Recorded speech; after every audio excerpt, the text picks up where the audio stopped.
അമേരിക്കയിൽ നടന്ന 9/11 അറ്റാക്ക്, ന്യൂയോർക്കിൽ വേൾഡ് ട്രേഡ് സെൻറ്റർ, അതേപോലെ മറ്റുള്ള പല അമേരിക്കയുടെ പ്രധാനപ്പെട്ട പെൻറ്റഗൺ, അവരുടെ ഡിഫൻസ് ഹെഡ് ക്വാർട്ടേഴ്സ്, പലയിടത്തും അറ്റാക്ക് നടന്നു.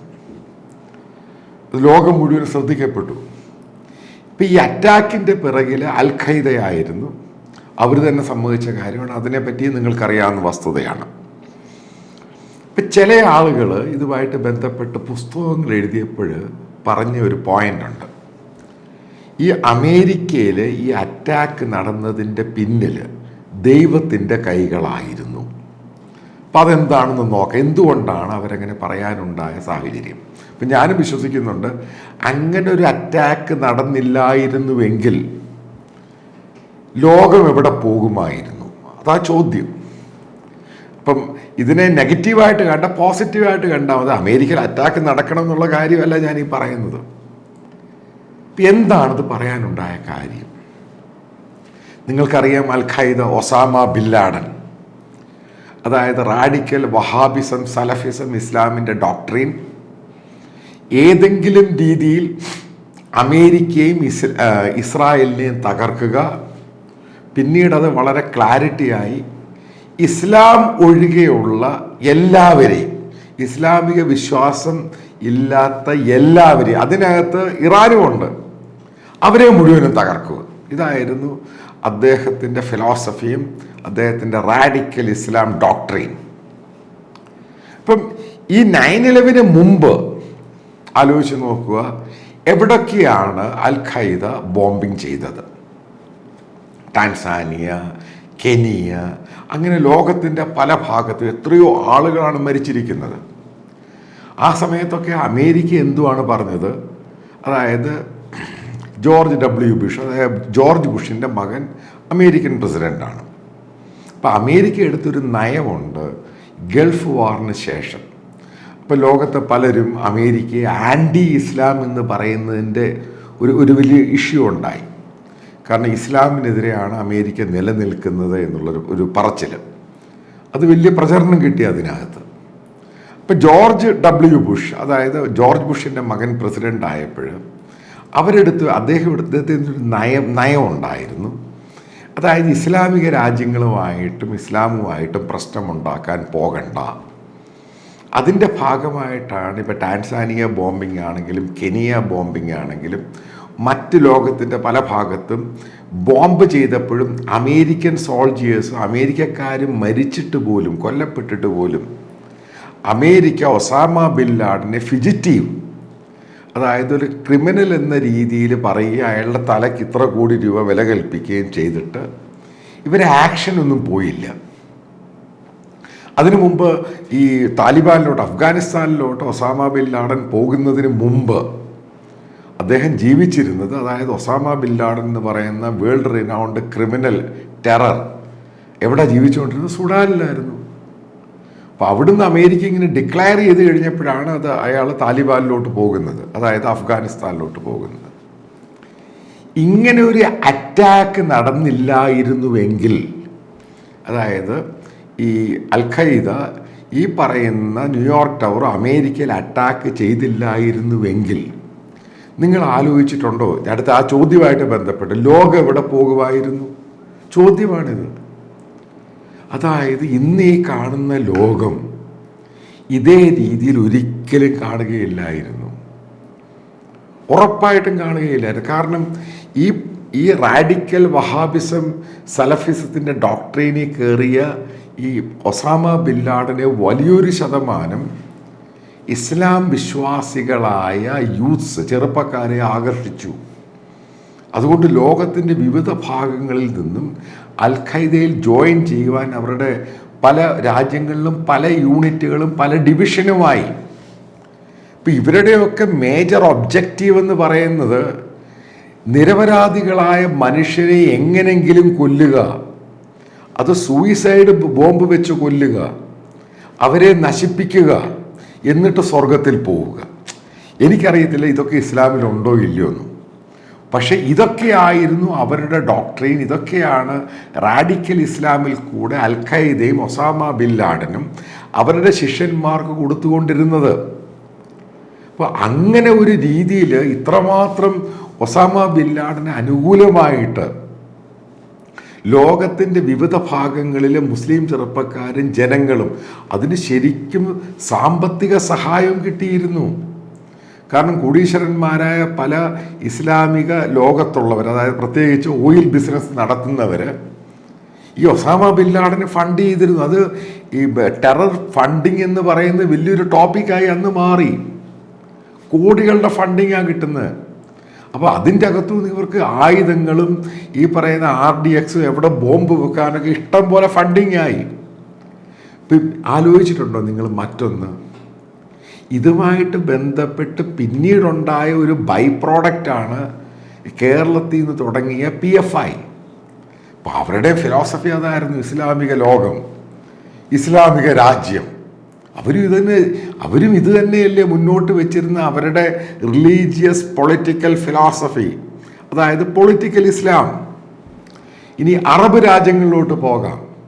അതിലേറ്റവും കൂടുതൽ ഹാൻഡിക്യാപ്ഡ് ആയത് അറബ് രാജ്യങ്ങളാണ്. ഈ ഒസാമ ബിൻ ലാഡനെയും അതേപോലെ തന്നെ അൽ ഖൈദയും ISISനെയും തകർത്തില്ലായിരുന്നുവെങ്കിൽ ഈ അറബ് രാജ്യങ്ങൾ ഇന്ന് നിലനിൽക്കുമായിരുന്നു, ഇൻക്ലൂഡിങ് ഇറാൻ പോലും. കാരണം അവിടെയുള്ളവ, ഈ അറബ് രാജ്യങ്ങളിലുള്ള പലരും ഒസാമ ബിൻ ലാഡനോട് താല്പര്യം, കാരണം മതപരമായ താല്പര്യത്തിലോട് കയറി അങ്ങ് പോയി. ഇതൊക്കെ ബ്ലാക്ക് ആൻഡ് വൈറ്റാണ്. ഇതൊന്നും നടന്നിട്ട് 100 വർഷമായ സംഭവമൊന്നുമല്ല. ഇത് 10, 20, 25 വർഷത്തിനുള്ളിൽ ഉണ്ടായ സംഭവങ്ങളാണ് ഞാൻ ഈ പറയുന്നതെല്ലാം. അവിടെ അമേരിക്ക അറ്റാക്ക് ചെയ്ത് കഴിഞ്ഞപ്പോഴാണ് അമേരിക്ക തിരിച്ചടിക്കാൻ വേണ്ടി അഫ്ഗാനിസ്ഥാനിലോട്ട് പോകുന്ന വാർ എഗനിസ്റ്റ് ടെറർ. അതായത് പാകിസ്ഥാൻ്റെ സപ്പോർട്ട് എടുക്കുന്നു, മറ്റുള്ള രാജ്യങ്ങളുടെ സപ്പോർട്ട് എടുക്കുന്നു, അഫ്ഗാനിസ്ഥാനിൽ ഒസാമ ബിൻ ലാഡനെ തകർക്കുവാൻ വേണ്ടി പോകുന്നു. നമുക്കറിയാവുന്ന വസ്തുതയാണ്. പിന്നീടാണ് അവരുടെ ടെറർ ബാറ്ററി മുഴുവനും ഓരോന്നായിട്ട് ലോകത്തെവിടൊക്കെയുണ്ട്. അപ്പോൾ അതിനെതിരെ ഏറ്റവും ശക്തമായിട്ട് ലോകത്ത് നിന്ന 2 രാജ്യങ്ങളാണ് അമേരിക്കയും ഇസ്രായേലും. ഇസ്രായേൽ ശക്തമായ കോൺട്രിബ്യൂഷൻ കൊടുത്തു, വലിയ ഇൻ്റലിജൻസ് അതായത് ഇവരെ പറ്റിയുള്ള കോൺട്രിബ്യൂഷൻ കൊടുത്തു. ഇന്ത്യയിൽ ആ സമയത്ത് കാശ്മീരുമായിട്ട് ബന്ധപ്പെട്ട് ഇതേപോലെ അൽ ഖൈദ ഇസ്ലാമിക് ടെറർ കയറി വരികയാണ്. പെട്ടെന്നത് റാഡിക്കൽ ഇസ്ലാമിലോട്ട് പോവുകയാണ് പെട്ടെന്ന്. ഇപ്പം ഇതിൻ്റെയൊക്കെ ഭാഗമായിരുന്നു. അതാണ് ഞാൻ ഈ പറയുന്നത്. ഇന്ത്യ എന്ന് പറഞ്ഞ രാജ്യത്ത് നിങ്ങൾ ആലോചിച്ചിട്ടുണ്ടോ അതിനുശേഷം എത്ര ബ്ലാസ്റ്റുകളാണ് ഉണ്ടായത്? ഏകദേശം 2 ലക്ഷത്തോളം പേരാണ് 20-25 വർഷത്തിനുള്ളിൽ കാശ്മീരുമായി ബന്ധപ്പെട്ട് സെക്യൂരിറ്റി ഫോഴ്സ് ആണെങ്കിലും കാശ്മീരി പണ്ഡിറ്റാണെങ്കിലും നിരപരാധികളും കാശ്മീരുമായിട്ട് ബന്ധപ്പെട്ട് കൊല്ലപ്പെട്ടത്. ഇന്ത്യയിൽ പലയിടത്തും ബ്ലാസ്റ്റുകളുണ്ടായി. സിറ്റികളിൽ ബ്ലാസ്റ്റ് ഉണ്ടായി, ട്രെയിനുകളിൽ ബ്ലാസ്റ്റ് ഉണ്ടായി, റെയിൽവേ സ്റ്റേഷനിൽ ബ്ലാസ്റ്റ് ഉണ്ടായി. ഇതിൻ്റെയൊക്കെ പിറകിലുണ്ടായിരുന്ന ഇസ്ലാമിക് ഫിലോസഫി എന്ന് പറയുന്ന റാഡിക്കൽ ഇസ്ലാമായിരുന്നു. അതായത് സലഫിസവും വഹാബിസവും. ഇതൊക്കെ ഓരോ ചരിത്രങ്ങൾ നമ്മൾ നോക്കുമ്പം ഓരോന്ന് പിൻ പോയിന്റ് ചെയ്ത് നോക്കണം. അതിനെ കൺട്രോൾ ചെയ്യുവാൻ വേണ്ടി, ഇന്ത്യയുടെ കാര്യത്തിലൂടെ പോകാം, അതിനെ കൺട്രോൾ ചെയ്യാൻ വേണ്ടി കോൺഗ്രസ് എന്ന് പറയുന്ന ഗവൺമെൻറ്റിന്, മൻമോഹൻ സിംഗ് ആണെങ്കിലും അതിനു മുമ്പുള്ള ഗവൺമെൻറ് ആണെങ്കിലും കോൺഗ്രസിനെ കൊണ്ട് കഴിഞ്ഞില്ല. എത്രയോ പേരാണ് ടെറർ അറ്റാക്കിൽ കൊല്ലപ്പെട്ട നിരപരാധികൾ. രാവിലെ വീട്ടിൽ നിന്ന് ഓഫീസിലോട്ട് പോകുന്നവനും ചെറിയ ബിസിനസ്സായിട്ട് പോകുന്നവനും ഒക്കെ എത്ര പേരാണ് കൊല്ലപ്പെട്ടത്. ഇപ്പം ഇതിൻ്റെ എല്ലാം തുടക്കം എവിടെയാണ്? ആ തുടക്കക്കാരൻ എന്ന് പറയുന്നത് ബിൻ ലാഡനാണ്. അതായത് റാഡിക്കൽ ഇസ്ലാമിക് ഡോക്ട്രൈൻ അത് തലയ്ക്കകത്ത് പിടിച്ചിട്ട് ചെറുപ്പക്കാരെ മുഴുവനും, അതായത് ഇസ്ലാമിലുള്ള വരുന്ന വലിയ വിഭാഗം ചെറുപ്പക്കാരെയും അവരെ സ്വർഗത്തിലോട്ട് വിടാൻ വേണ്ടി ടെറർ ബോംബുകളാക്കി. അത് ഇന്ത്യയും ഇവിടെ ഹാൻഡിക്യാപ്ഡായിപ്പോയി. ഉറപ്പായിട്ടുള്ള കാര്യം, ഇന്ത്യയിലെ പൊളിറ്റിക്കൽ പാർട്ടിക്ക് പോലും, അതായത് കോൺഗ്രസ് പാർട്ടിയുമായിട്ട് ചേർത്തുള്ള പൊളിറ്റിക്കൽ പാർട്ടിക്ക് പോലും, മറ്റ് റീജിയണലായിട്ടുള്ള പൊളിറ്റിക്കൽ പാർട്ടിക്ക് പോലും ഇതിനെ എതിർക്കുവാനുള്ള കഴിവില്ലാതായി. ഇതാണ് ഏറ്റവും വലിയ നമ്മൾ മനസ്സിലാക്കേണ്ട ഇന്ത്യയിലുണ്ടായ സംഭവം. പക്ഷെ അമേരിക്ക എന്ന് പറയുന്നത് അവർ തിരിച്ചു കഴിഞ്ഞാൽ അവർ തിരിച്ചു. അതേപോലെ ഇസ്രായേൽ എന്ന് പറയുന്നത് സ്ട്രോങ് ഗവൺമെൻറ്റാണ്.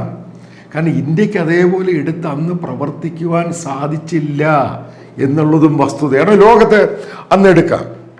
ഈ പറയുന്ന ടെറർ ആംഗിൾ, ടെറർ മോഡ്യൂൾ എവിടൊക്കെയാണ് പെനട്രേറ്റ് ചെയ്തത്? ലോകത്തെല്ലായിടത്തും പെനട്രേറ്റ് ചെയ്തു. അത് അവസാനം എന്താണ് ഇതുണ്ടായത്? ഈ പറയുന്ന വഹാബിസവും സലഫിസവും ഉണ്ടാക്കി വിട്ട സൗദി അറേബ്യയിൽ ഇവരുടെ മുസ്ലിംസിൻ്റെ റമദാൻ സമയത്ത്, നോമ്പ് സമയത്ത് എത്ര മോസ്കുകളിലാണ് ബോംബ് പൊട്ടി അവർ ഈ വിശ്വാസികളെ തന്നെ കൊല്ലുന്നത്. അതാണ് തലയ്ക്ക് പിടിച്ച ഭ്രാന്തെന്ന് പറയുന്നത്. അതാണ് ഈ സലഫിസവും വഹാബിസവും എന്ന് പറയുന്ന സംഭവം. അതിനെയാണ് 2016 ഈ വളരെ പ്രഷറിൻ്റെ പേരിൽ തന്നെയാണ് മുഹമ്മദ് ബിൻ സൽമാൻ അവിടുന്ന് ഓടിച്ചു കളയുന്നത്. ഇതാണ് അതിൻ്റെ റിയാലിറ്റി. പിന്നീട് അമേരിക്കയും ഇസ്രായേലും എന്നും പറഞ്ഞ രാജ്യം ജോയിൻ്റായിട്ടാണ് ഇസ്ലാമിക് ടെററിനെതിരെ ലോകത്ത് മുഴുവൻ ഇൻ്റലിജൻസ് സംഘടിപ്പിച്ച. കാരണം ആരൊക്കെ എവിടെ നിന്നാണ് ഫണ്ട് എടുക്കുന്നത്, ആരൊക്കെയാണ് ഫണ്ട് ചെയ്യുന്നത്, എവിടെ നിന്നൊക്കെയാണ് ഇവർക്ക് സപ്പോർട്ട് കിട്ടുന്നത്, ഇതേപോലെയുള്ള ടെറർ ലീഡേഴ്സ് എവിടെയൊക്കെയാണ് ഒളിച്ചിരിക്കുന്നത്, ഇതിനെപ്പറ്റി ഏറ്റവും കൂടുതൽ ലോകത്ത് ഇതുമായിട്ട് കോൺട്രിബ്യൂഷൻ കൊടുത്ത രാജ്യമാണ് ഇസ്രായേൽ. നിങ്ങൾ ഇതിൻ്റെ ഡീറ്റെയിൽസ് വേണമെങ്കിൽ നെറ്റിലൊക്കെ തപ്പിയാൽ കിട്ടും. അത് അമേരിക്ക അതേപോലെ. കാരണം അവരുടെ ചാരസംഘടനയും CIA-യും മൊസാദും ജോയിൻ്റായിട്ടാണ് ഇത് ഓപ്പറേറ്റ് ചെയ്തത്. പിന്നീടത് ഇന്ത്യയും ഇതിൻ്റെ ഭാഗമായി. കാരണം ഇസ്ലാമിക് ടെററുമായിട്ട് ബന്ധപ്പെട്ട് ഹാൻഡിക്യാപ്ഡായ രാജ്യങ്ങളെല്ലാം ഒരുമിക്കുകയാണ്. കാരണം പെട്ടുപോയി. ഇതിനകത്ത് ഇവരെല്ലാം ഒരുമിച്ചാണ് ഇതിനെതിരെ നേരിടാൻ തയ്യാറാകുന്നത്. അമേരിക്കയാണ് മുൻപന്തി. അവർ ശരിക്കും ഇതിന് പണം മുടക്കുകയും ചെയ്തു. കാരണം അവർ അഫ്ഗാനിസ്ഥാനിലാണെങ്കിലും മറ്റ് പലയിടത്തും പോയിട്ട് ശരിക്കും പണം മുടക്കി തന്നെയാണ് ഈ ടെറർ ആംഗിളിനെ തകർത്തത്. അപ്പോൾ അതിൽ നിന്ന് പോയ മറ്റൊരു ഗ്രൂപ്പാണ് ഇസ്ലാമിക് സ്റ്റേറ്റ്. അതിനെയും തകർക്കുവാൻ വേണ്ടി ഇസ്രായേലും അമേരിക്കയും ഒരുമിച്ചാണ് നിന്നത്. അതിന് മറ്റുള്ള പല രാജ്യങ്ങളും കോൺട്രിബ്യൂട്ട് ചെയ്തിട്ടുണ്ട്. ഇതിൻ്റെ ഭാഗമായിട്ട് ഇപ്പം യൂറോപ്പ് എന്ന് പറയുന്ന വളരെ ശാന്തമായ പ്രദേശമായിരുന്നു. ഈ പറയുന്ന ഒസാമ ബിൻ ലാഡനും വഹാബിസവും സലഫിസവും കയറി വന്നിട്ടാണ് ഈ ഫ്രാൻസിലാണെങ്കിലും ജർമ്മനിയിലാണെങ്കിലും UK-യിലാണെങ്കിലും ഈ സംഭവം സ്വർഗത്തിലോട്ട് പോകാനുള്ള പൊട്ടിത്തെറി ഉണ്ടായത്. കഴുത്തിറക്കുക, അത് കഴിഞ്ഞത് അത് വീഡിയോ ഫുട്ടേജ് ആക്കി അത് ആസ്വദിക്കുന്ന ഒരു കമ്മ്യൂണിറ്റിയെ ഉണ്ടാക്കിയെടുത്തു. ആലോചിച്ച് നോക്കിയിട്ടുണ്ടോ? നിങ്ങളിത് ആലോചിച്ച് നോക്കണം. എന്നിട്ട് അവർക്ക് സ്വർഗത്തിൽ പോകാൻ വേണ്ടിയാണ് എന്ന് പറയുകയും ചെയ്തു. ഇത് ആരുടെ കുഴപ്പമാണ്? ഏത് മതത്തിൻ്റെ കുഴപ്പമാണ്? ഇതിൻ്റെ പുറകിലൊരു സംഭവം ഉണ്ടല്ലോ. ഇപ്പം ഇതിനെ തുടച്ചു മാറ്റുക എന്ന് പറയുന്ന ലക്ഷ്യം അമേരിക്കയും ഇസ്രായേലും നേടിയെടുത്തു. അതിൻ്റെ ഒരു പകയാണ് ഈ ലോകത്തിലെ പല ഇസ്ലാമിക രാജ്യങ്ങൾക്കും. അതിൻ്റെ അകത്ത് മോഡറേറ്റായിട്ട് പല രാജ്യങ്ങളും മാറി നിൽക്കുന്നുണ്ട്. അപ്പോൾ അവർക്കിതിൻ്റെ പകയുണ്ട് ഇസ്രായേലിനോടും അമേരിക്കയോടും. ആ പകയാണ് മിഡിൽ ഈസ്റ്റ് ഏഷ്യയിൽ പല രാജ്യങ്ങളും കാണിച്ചു കൊണ്ടിരിക്കുന്നത്. അവിടെയാണ് അമേരിക്കൻ ഡിപ്ലോമസി വൻ വിജയം നേടിയത് ഇറാനെതിരെയുള്ള ഈ സംഭവത്തിൽ. ഞാൻ ഇതിൻ്റെ കൺക്ലൂഡ് ചെയ്യുന്ന പാർട്ടെന്ന് പറയുന്നത്, ഈ ടെറർ എന്ന് പറയുന്ന ആംഗിള് ഇതിനെ റിലീജിയനുമായിട്ട് ക്ലബ്ബ് ചെയ്ത് കഴിയുമ്പോൾ നിങ്ങൾ മനസ്സിലാക്കേണ്ടത് ഇവരെല്ലാം തലയ്ക്ക് ഭ്രാന്ത് പിടിച്ച സംഭവമായി. അങ്ങനെയാണ് ഒസാമ ബിൻ ലാഡൻ സൂയിസൈഡ് ബോംബും പരിപാടികളൊക്കെ ഉണ്ടാക്കിയെടുക്കും. ഒരുത്തൻ ട്രക്ക് ഓടിച്ചുകൊണ്ട് പോകുന്നു, അത് ഫ്രാൻസിൽ കൂടെ 100-200 പേരുടെ മേളിൽ കൂടെ കയറുക. എന്നിട്ട് പറയുന്നത് എന്താ? അവൻ സ്വർഗത്തിൽ പോകാൻ വേണ്ടിയാണ് ചെയ്തത്. ഇപ്പം ഇതിൻ്റെയൊക്കെ ചോദ്യമാണ്. ഇപ്പം ഞാനൊരു വീഡിയോ ചെയ്ത് കഴിഞ്ഞാൽ അതിൻ്റെ താഴെ വന്ന് കമൻറ്റ് ചെയ്യുന്ന പലരും പച്ചത്തെറിയാണ് വിളിക്കുന്നത്. അപ്പം ഈ തെറി വിളിക്കുന്നവരോടാണ് ചോദിക്കുന്നത്, നിങ്ങളും ഈ പറയുന്ന റാഡിക്കൽ ഇസ്ലാമിൻ്റെ ഭാഗമല്ലേ? ഞാൻ എന്ത് മോശമായ കാര്യമാണ് മുസ്ലിം കമ്മ്യൂണിറ്റിയെ പറ്റി പറഞ്ഞത്?